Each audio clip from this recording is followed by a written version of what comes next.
지역지에서 한 번 더 우리 질문의 기회를 드리도록 하겠습니다. 예, 우리 강원일보 유병옥 기자님. 강원일보 유병옥 기자입니다. 저는 지역과 관련된 질문을 좀 드리겠습니다. 문재인 정부 출범 이후에 이 국정기획자문위원회가 구성이 돼서 지난 대선 기간 동안의 공약들을 정리한 100대 국정과제가 발표가 됐습니다. 그 내용을 보면 지역 공약과 관련돼서는 이 별도의 TF팀을 구성을 해서 이 구체적인 추진 일정을 밝히겠다 이렇게 돼 있는데요. 그런데 아직까지 이 TF팀 구성과 운영이 진행이 되지 않고 있고 그러다 보니까 지역 공약들이 언제 또 어떤 절차를 거쳐서 진행이 될지 아직 알려지지 않고 있습니다. 더군다나 이 원전 문제라든가 또 이 평창 동계올림픽과 같은 사안들은 그 국가적인 아젠다이면서 또 동시에 지역과도 밀접한 관계가 있는 그런 사안들인데요. 대통령님께서는 이러한 지역 공약 또 현안들을 그 앞으로 어떻게 풀어나갈 계획이신지 말씀 부탁드리겠습니다.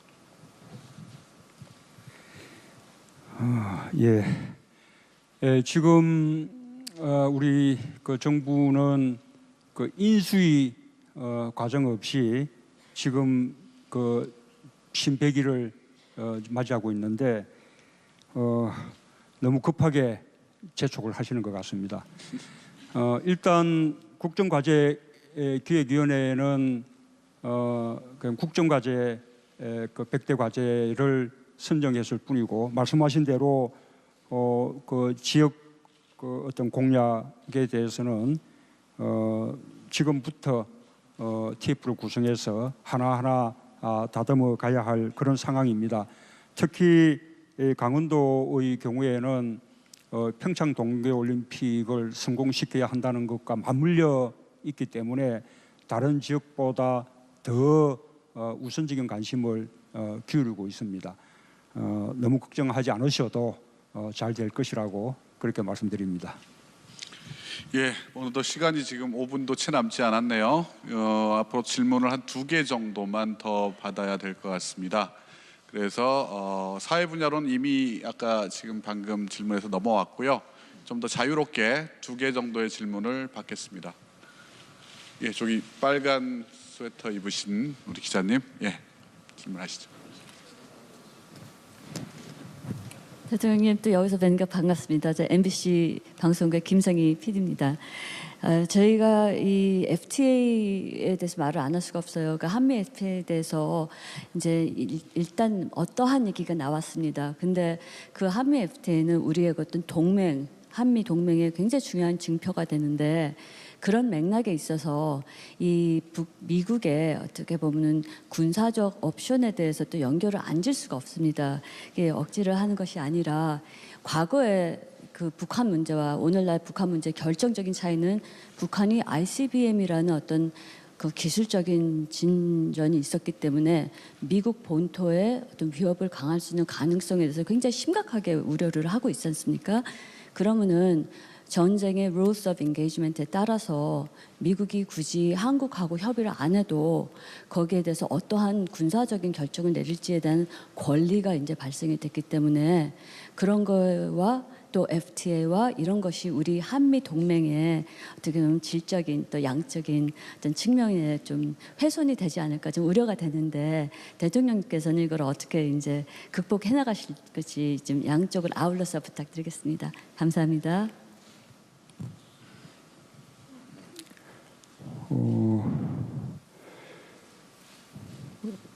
이 북한 핵과 미사일 문제는 기본적으로 가장 중심적인 당사자 또 가장 큰 이해관계자는 바로 우리 대한민국입니다.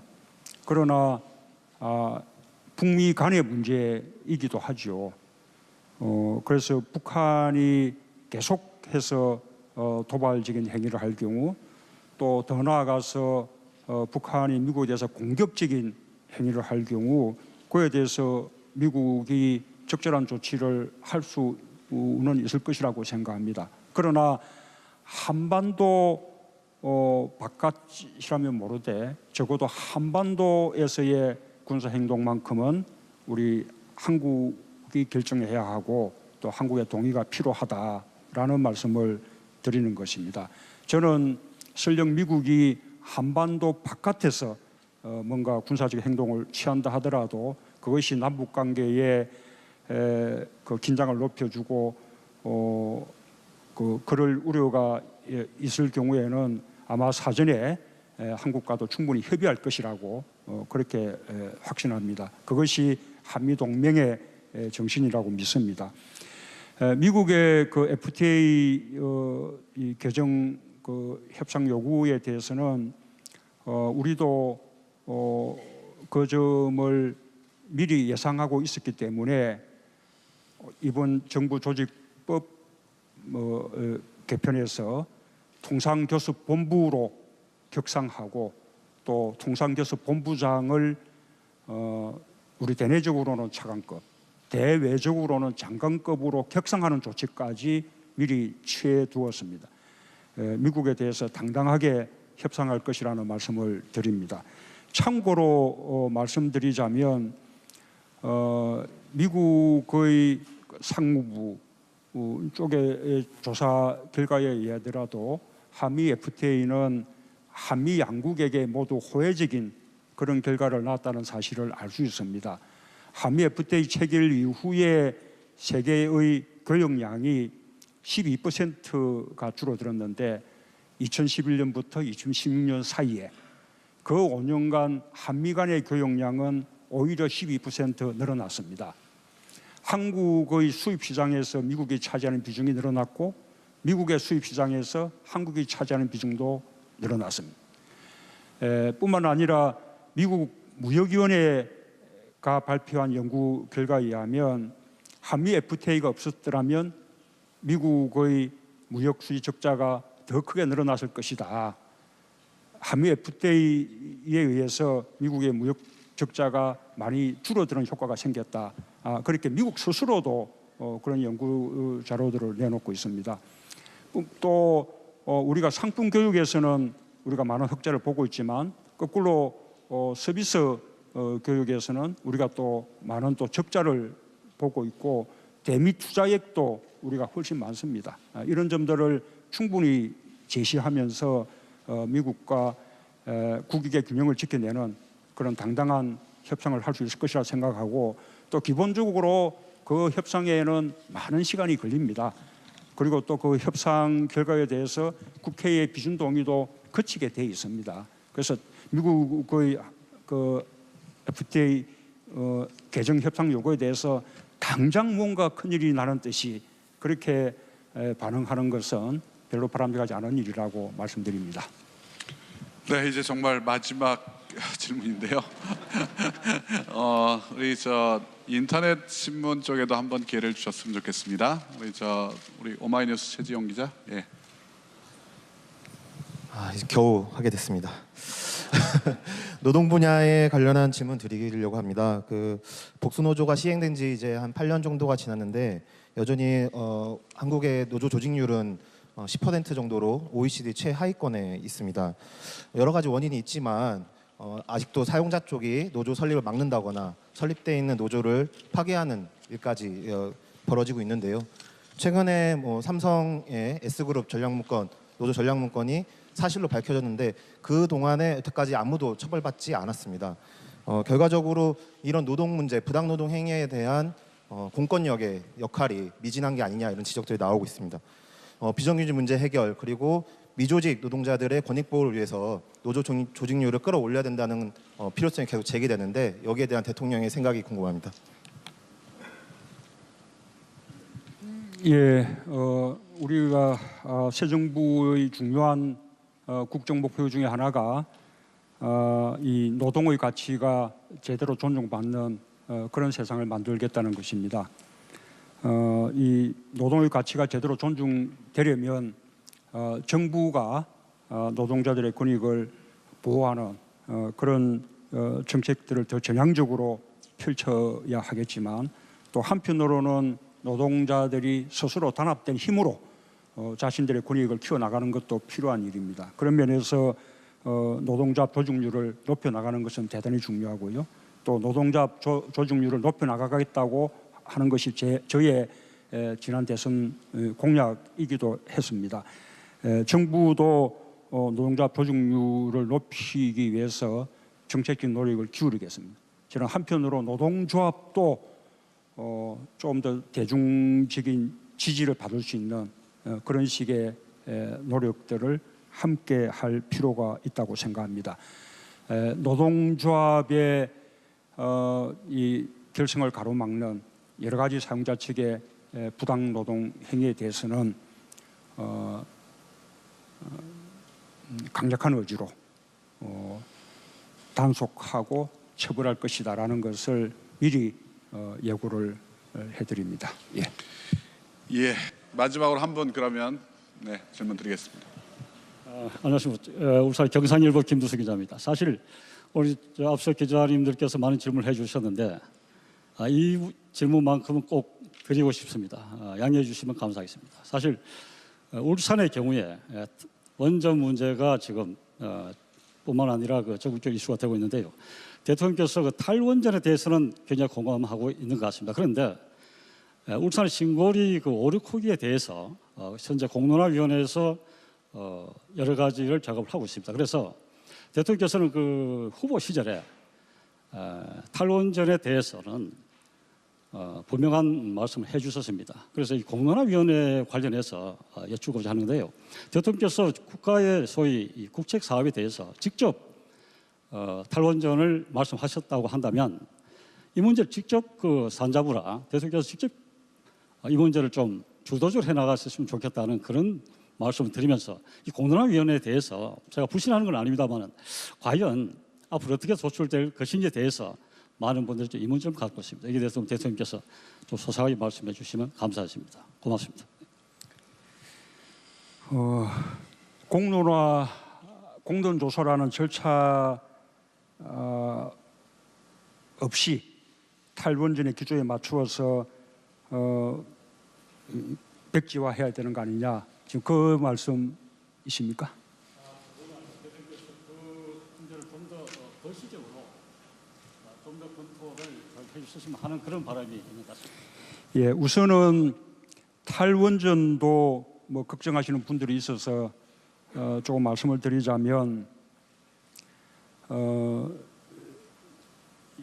제가 추진하는 탈원전 정책은 급격하지 않습니다. 지금 그 유럽 등의 선진국들의 탈원전 정책은 굉장히 빠릅니다. 수년 내에 원전을 멈추겠다는 그런 식의 계획들인데, 저는 지금 가동되고 있는 그 원전의 설계 수명이 만료되는 대로 하나씩 원전의 문을 닫아 나가겠다는 것입니다. 그렇게 되면 근래에 가동이 된 원전이나 또 지금 건설 중에 있는 그 원전은 설계 수명이 60년입니다.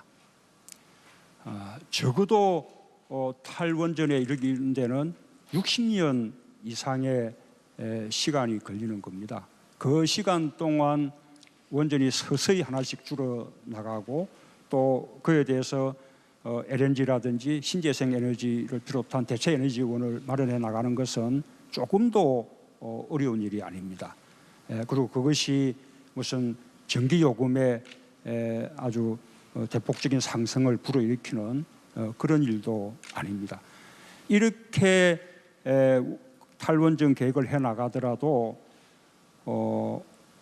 지금 현재 이 정부, 우리 정부 기간 동안에 3기의 원전이 추가로 늘어나게 됩니다. 추가로 가동되게 됩니다.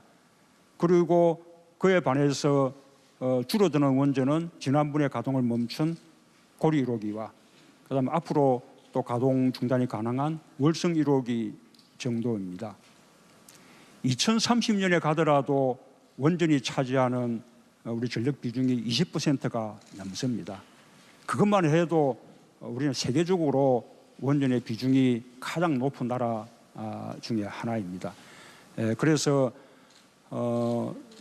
이 탈원전 정책에 대해서는 이게 전혀 염려할 필요가 없을 정도로 아주 점진적으로 그렇게 이루어지는 정책이라는 말씀을 드리고, 신고리 오류코기의 경우에는 당초 저의 공약은 건설을 백지화하는 것이었습니다. 그러나 작년 6월 건설 승인이 이루어지고 난 이후에 꽤 공정률이 이루어져서 거기에 적지 않은 비용이 소요가 이미 되었습니다.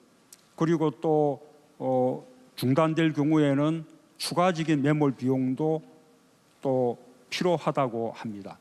그럼 이런 상황에서 당초 제 그 공약대로 백지화를 밀어붙이지 않고 백지화하는 것이 옳을 것이냐, 안 그러면 이미 그만큼 비용이 지출됐기 때문에 신고리 오르케 공사를 계속해야 될 것인가, 이 부분을 공론조사를 통해서 결정을 하겠다는 것입니다.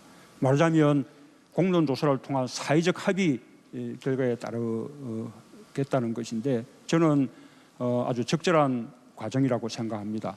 그리고 이 공론조사 그 과정을 통해서 우리가 합리적인 결정을 얻어낼 수 있다면 앞으로 유사한 많은 갈등 사안에 대해서도 이 갈등을 해결해 나가는 하나의 중요한 모델로 그렇게 삼아 나갈 수 있지 않을까, 그렇게 생각합니다.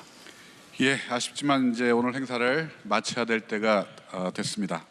함께해 주신 기자 여러분, 그리고 방송을 통해 시청해 주신 국민 여러분께도 깊은 감사의 말씀 드립니다. 앞으로도 문재인 정부는 더욱 열린 마음으로 언론과 국민과 소통할 것을 약속드립니다. 이것으로 오늘 모든 순서를 마치겠습니다. 대통령께서 퇴장하시겠습니다.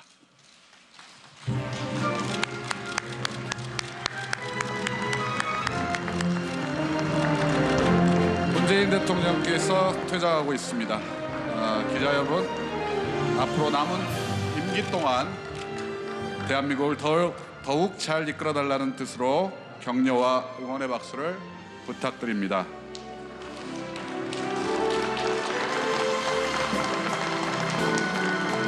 문재인 정부는 더 낮은 자세로 국민 속에서 국민과 함께하며 국민과 소통하겠습니다.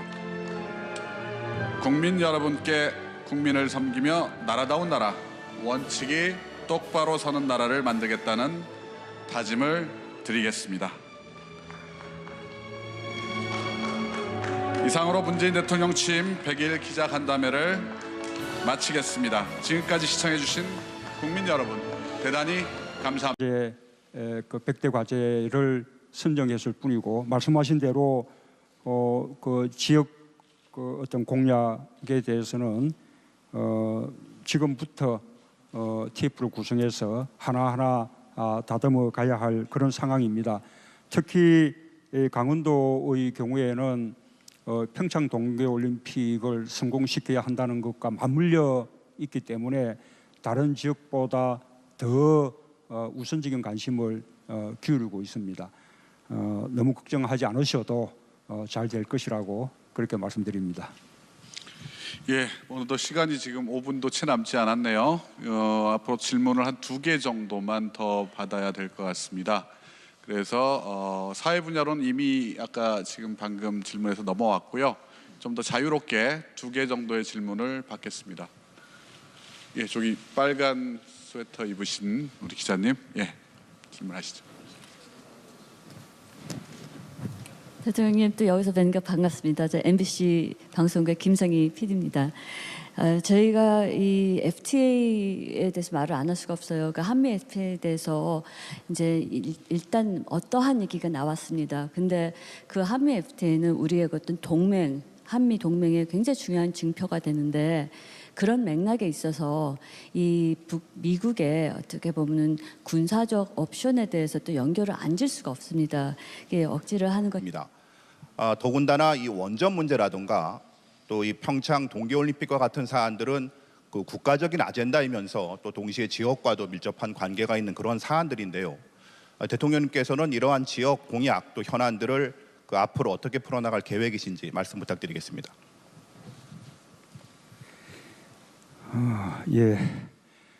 지금 우리 그 정부는 그 인수위 과정 없이 지금 그 신백일을 맞이하고 있는데 너무 급하게 재촉을 하시는 것 같습니다. 일단 국정과제기획위원회는 그냥 국정과제 것이 아니라 과거에 그 북한 문제와 오늘날 북한 문제의 결정적인 차이는 북한이 ICBM이라는 어떤 그 기술적인 진전이 있었기 때문에 미국 본토에 어떤 위협을 강할 수 있는 가능성에 대해서 굉장히 심각하게 우려를 하고 있지 않습니까? 그러면은 전쟁의 rules of engagement에 따라서 미국이 굳이 한국하고 협의를 안 해도 거기에 대해서 어떠한 군사적인 결정을 내릴지에 대한 권리가 이제 발생이 됐기 때문에 그런 거와 또 FTA와 이런 것이 우리 한미 동맹의 어떻게 보면 질적인 또 양적인 어떤 측면에 좀 훼손이 되지 않을까 좀 우려가 되는데 대통령께서는 이걸 어떻게 이제 극복해 나가실 것이 좀 양쪽을 아울러서 부탁드리겠습니다. 지역지에서 한 번 더 우리 질문의 기회를 드리도록 하겠습니다. 예, 우리 강원일보 유병옥 기자님. 강원일보 유병옥 기자입니다. 저는 지역과 관련된 질문을 좀 드리겠습니다. 문재인 정부 출범 이후에 이 국정기획자문위원회가 구성이 돼서 지난 대선 기간 동안의 공약들을 정리한 100대 국정과제가 발표가 됐습니다. 그 내용을 보면 지역 공약과 관련돼서는 이 별도의 TF팀을 구성을 해서 이 구체적인 추진 일정을 밝히겠다 이렇게 돼 있는데요. 그런데 아직까지 이 TF팀 구성과 운영이 진행이 되지 않고 있고 그러다 보니까 지역 공약들이 언제 또 어떤 절차를 거쳐서 진행이 될지 아직 알려지지 않고 있습니다.